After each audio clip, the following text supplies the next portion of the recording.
citizens of Nigeria.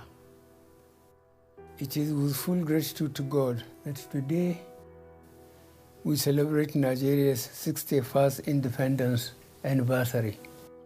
For 1st of October 1960 to happen, all hands were on deck. East, West, North all came together to celebrate freedom. Today should not only serve as a reminder of the day the British handed over the reins of power to Nigerians, but also unified Nigerians from all ethnic groups, religions, and regions. Today, despite the challenges we face, most Nigerians still maintain the spirit of 1st October. That positive outlook and determination to make Nigeria a peaceful and prosperous nation. It is due to this collective attitude that Nigeria doggedly continues to remain a united and indivisible nation. Fellow Nigerians, the first 18 months have been some of the most difficult periods in the history of Nigeria. Since the Civil War, I doubt whether we have seen a period of more heightened challenges than what we have witnessed in this period. Our original priorities for 2020 were to continue stabilizing our economy following the deep recession while restoring peace in areas confronted with security challenges. But the COVID-19 pandemic and its devastating impact on all nations meant we needed to shift gears and re-strategize. Nigerians came together as one to fight against COVID-19. It is this attitude, and by the special grace of God, we continue to survive the pandemic as a nation and indeed provide leadership and example at regional and international levels. The doomsday scenario predicted for our country never came. Even as the Delta variant continues to spread, we have built the capacity we need to respond now and into the future. I will therefore appeal to Nigerians not to take COVID lightly. Adhere to public health and social measures. Put your mask on and get vaccinated. We can control this pandemic, but it requires effort on everybody's part. The investments we made in response to COVID-19 will also serve our country to tackle any future disease outbreaks or pandemics. Despite the global inequity in access to vaccines, the government of Nigeria has continued to explore all available options to ensure Nigerians have free access to safe and effective vaccines. Some 5 million vaccine doses have been administered to Nigerians through efforts led by the National Primary Healthcare Development Agency, and we will continue to explore options for purchase or acquisition of vaccines, such as through COVAX and the African Vaccine Acquisition Trust. I will take this opportunity to remind the global community that the current state of access to COVID-19 vaccines is unacceptable. We cannot afford a situation where a handful of countries keep the global vaccine supply to themselves at the expense of other nations. We must act now to accelerate equitable distribution of COVID-19 vaccines. This is the message I conveyed to the international community in New York last week. As we push to source vaccine for our immediate needs, we shall invest more to support our pharmaceutical and research agencies to come up with ideas for locally developed vaccines. Should another pandemic arise in the future, our question is simple. Will Nigeria be ready? Accordingly, I have directed the Ministries of Finance, Budget and National Planning, Health, Education, Science and Technology to work with Nigerian and international pharmaceutical companies and research organizations to enhance Nigeria's domestic pharmaceutical capacity. Already, the Nigerian Sovereign Investment Authority is raising a $200 million United States dollars fund for this initiative that will complement the Central Bank of Nigeria's ongoing 85 billion naira healthcare sector research and development intervention scheme to support local researchers in the development of vaccines and drugs to combat communicable and non-communicable diseases, including COVID-19. Fellow Nigerians, this is just the beginning. Similarly, on our approach to food security, I am proud to announce Nigeria has commenced its journey to pharmaceutical independence. This journey, which will take years to achieve, but will ultimately result in Nigerian-based companies developing the active pharmaceutical substances and the competence needed for us to make our own drugs and vaccines. Fellow Nigerians, as our economy continues to open after COVID-19 related lockdowns, we have also seen the resurgence of insecurity in certain parts of the country. In the last 4 months, the gallant men and women of the military and security agencies have made tremendous progress in addressing these new security challenges. We are taking the fight to our enemies from all angles, and we are winning. Earlier this year, I launched the Integrated National Security and Waterways Protection Infrastructure, the Deep Blue Project, which is designed to secure Nigerian waters up to the Gulf of Guinea. I am happy to inform Nigerians that we have taken delivery of key assets for this project, and very soon its impact will be felt. In the northeast region alone, over 8,000 Boko Haram terrorists have surrendered.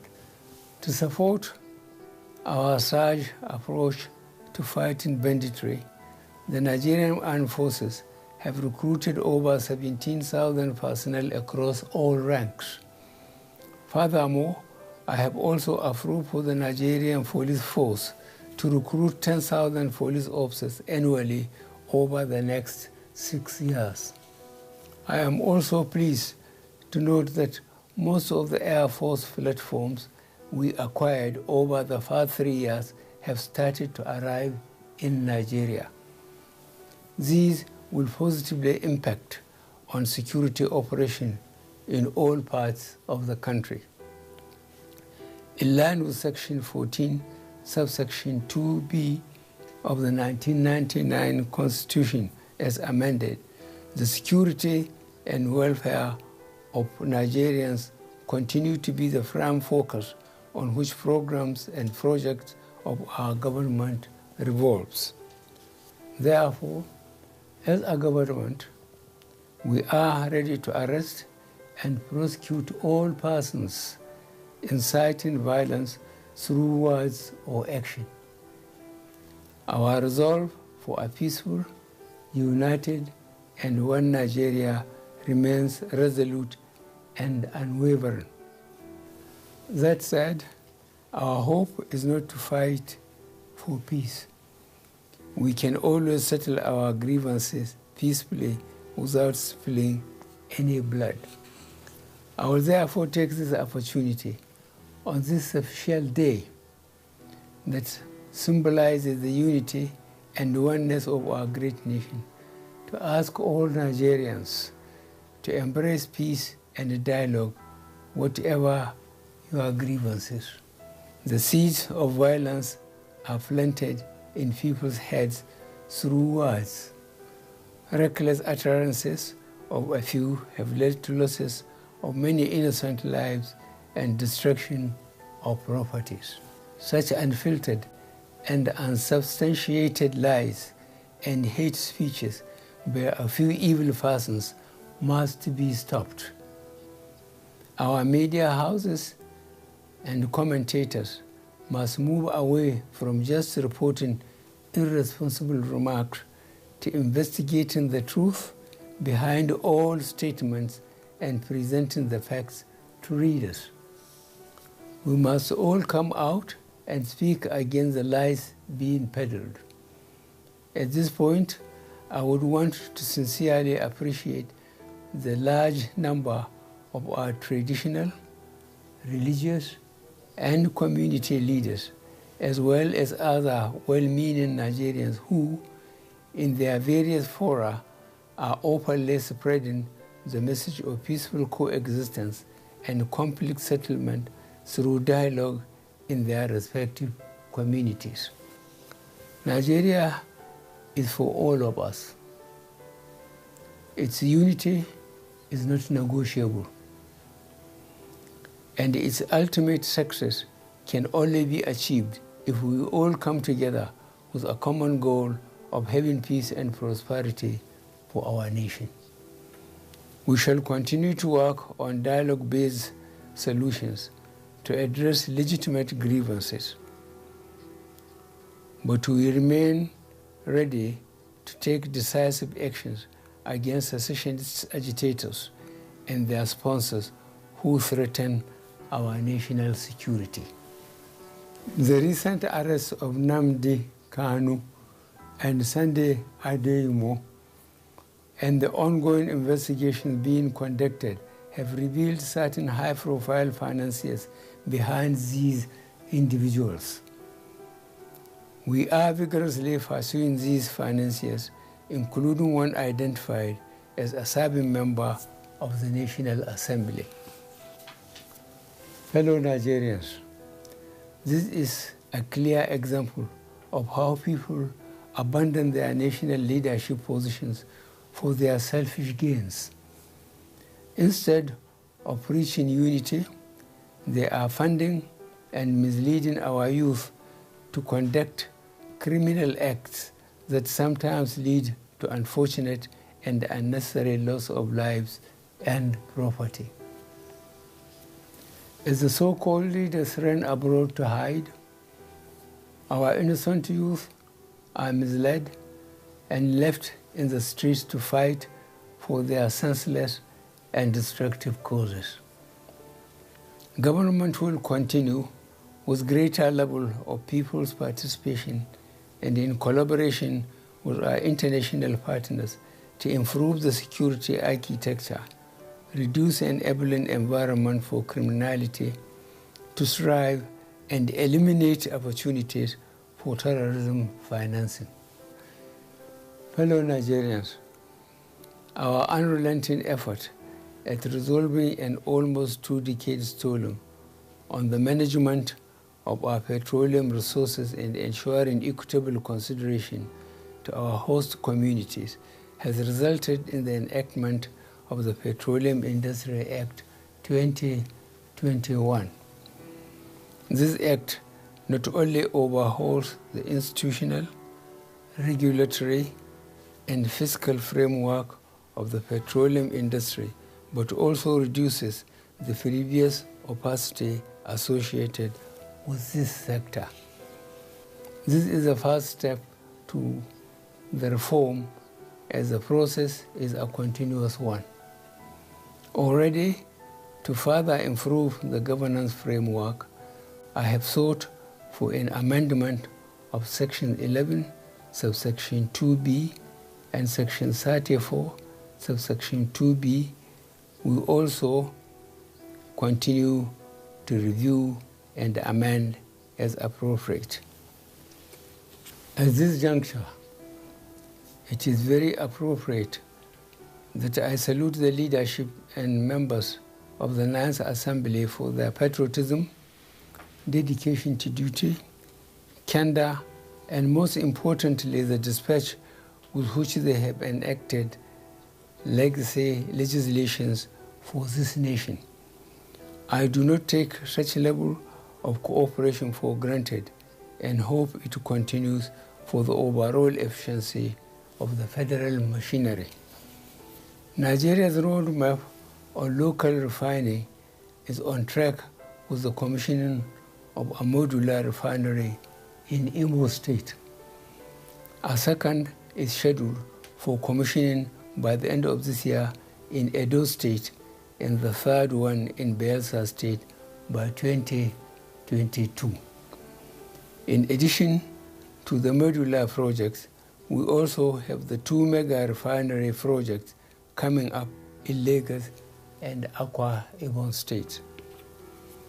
As these refineries are commissioned, more employment opportunities are created, and there would be increased petroleum products available for local consumption, which will significantly reduce our reliance on importation.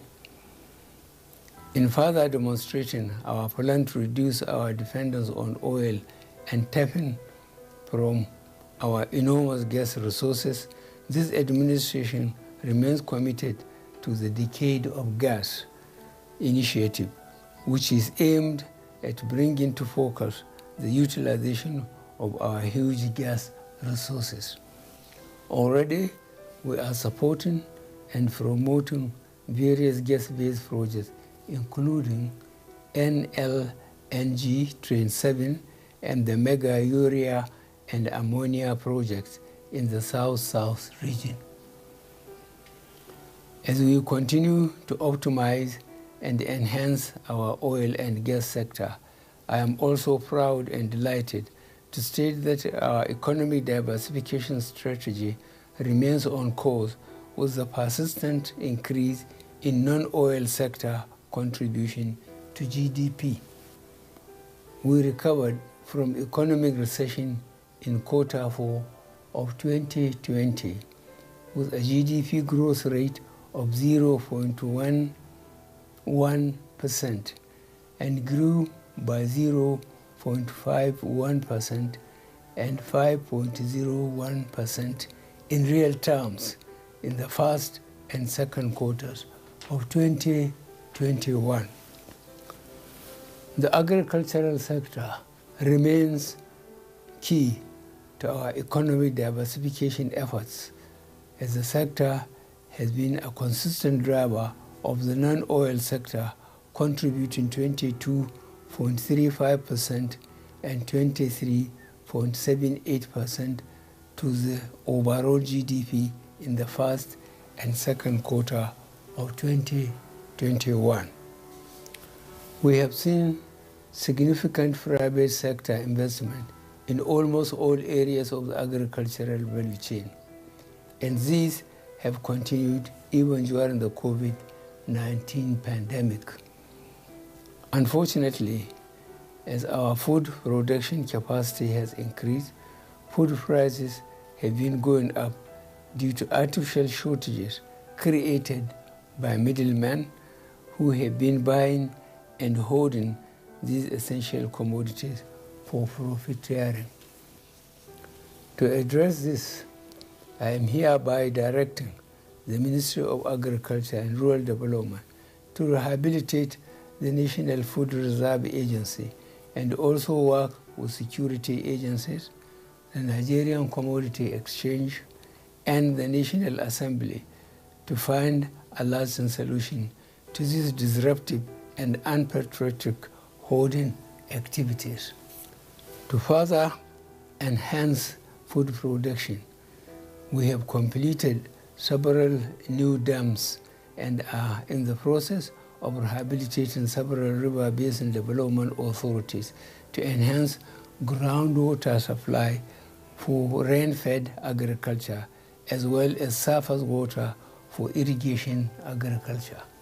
The water projects we completed between 2015 to 2020 have improved Nigeria's access to potable water to 71% between 2015 and 2020.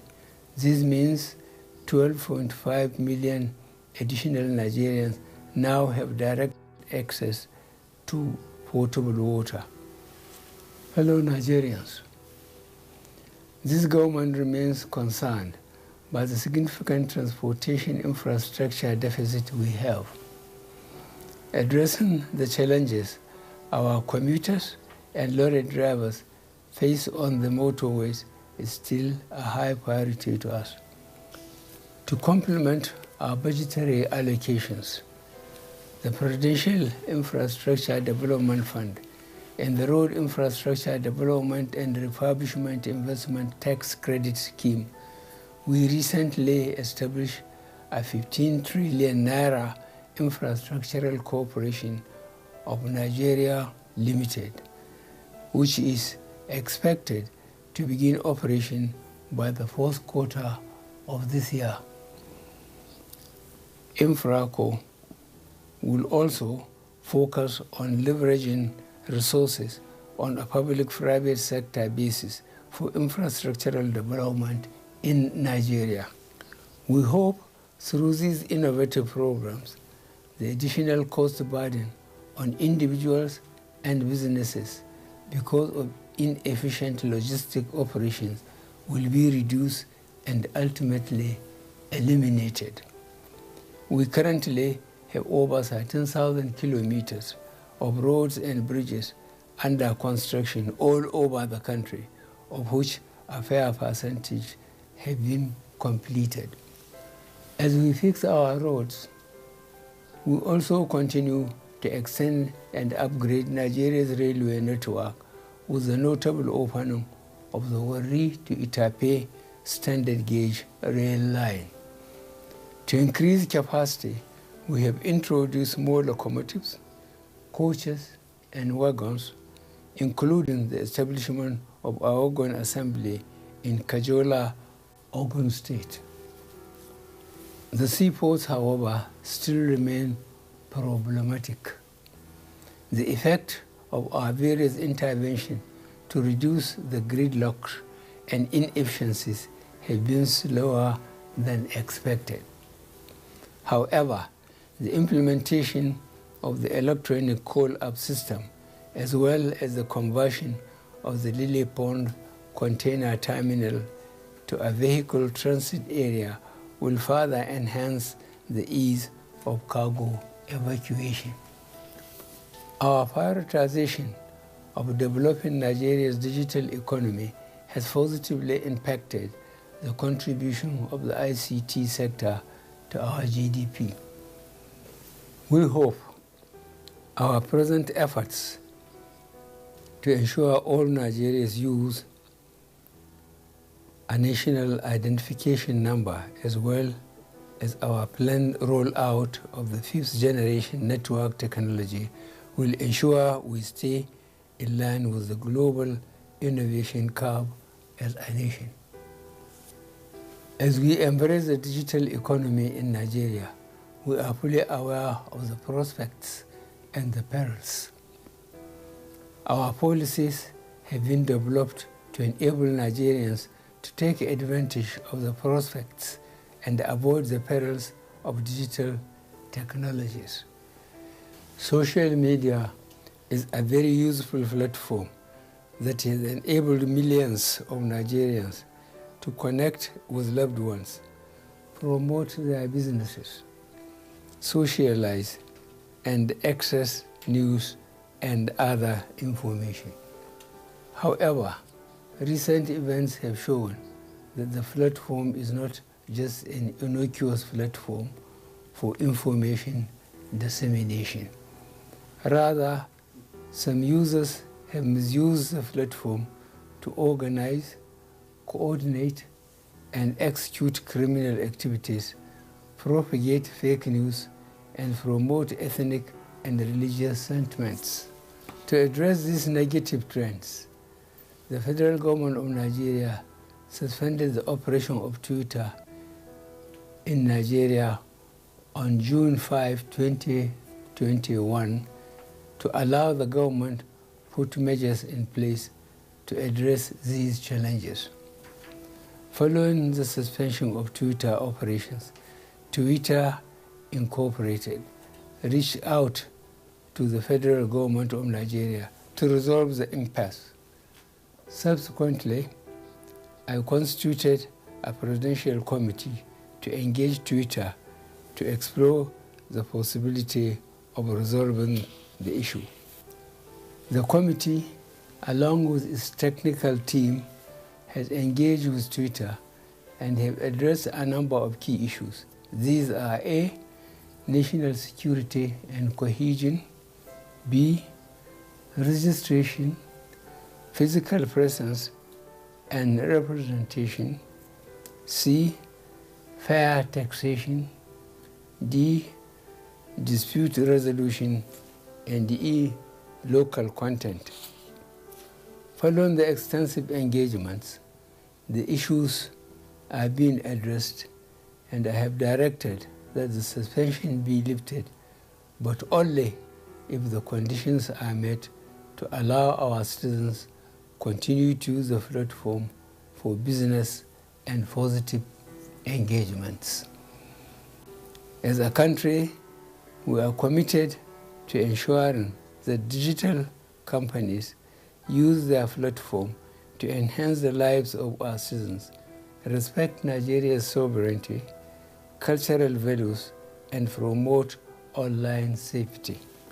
Nigeria's progressive diplomacy continues to manifest through growing numbers of highly placed Nigerians in positions of regional and global influences. Very recently, Nigeria won election for the position of Commissioner for the Expanded Political, Peace and Security Affairs of the African Union. Our persistent calls for a reorganized and reformed ECOWAS to make the organization citizen-sensitive paid off with the acceptance by the authority of heads of state and government of ECOWAS to commence the agreed reforms in the organization ahead of the next election of the organization principal officers in December this year. As the African Development Bank, World Trade Organization, and indeed the United Nations footprints of Nigeria's diplomacy are clearly evident. We remain confident that our goal of lifting 100 million Nigerians out of poverty in 10 years is achievable. Considering the positive impact of our social investment programs, I recently approved an increase in the number of N-Power program beneficiaries from 500,000 to 1 million. Out of this, 510,000 have started the program, while the competitive selection process for onboarding the outstanding 490,000 beneficiaries is in progress. The National Homegrown School Feeding Program is currently being implemented in 35 states of the Federation and the FCT. Over 103,000 women have been engaged and empowered as cooks under the program, while about 10 million pupils are being fed across public primary schools in the country.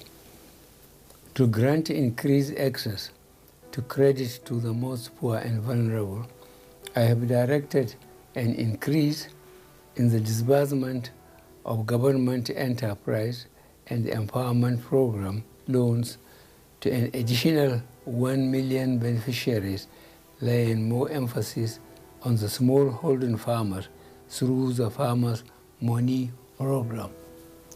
Fellow Nigerians, for far too long, we have neglected the centrality of the civil service as the engine of governance, and this has manifested in ineffective service delivery. There is widespread discontent and disillusion about the efficiency and probity of our civil service.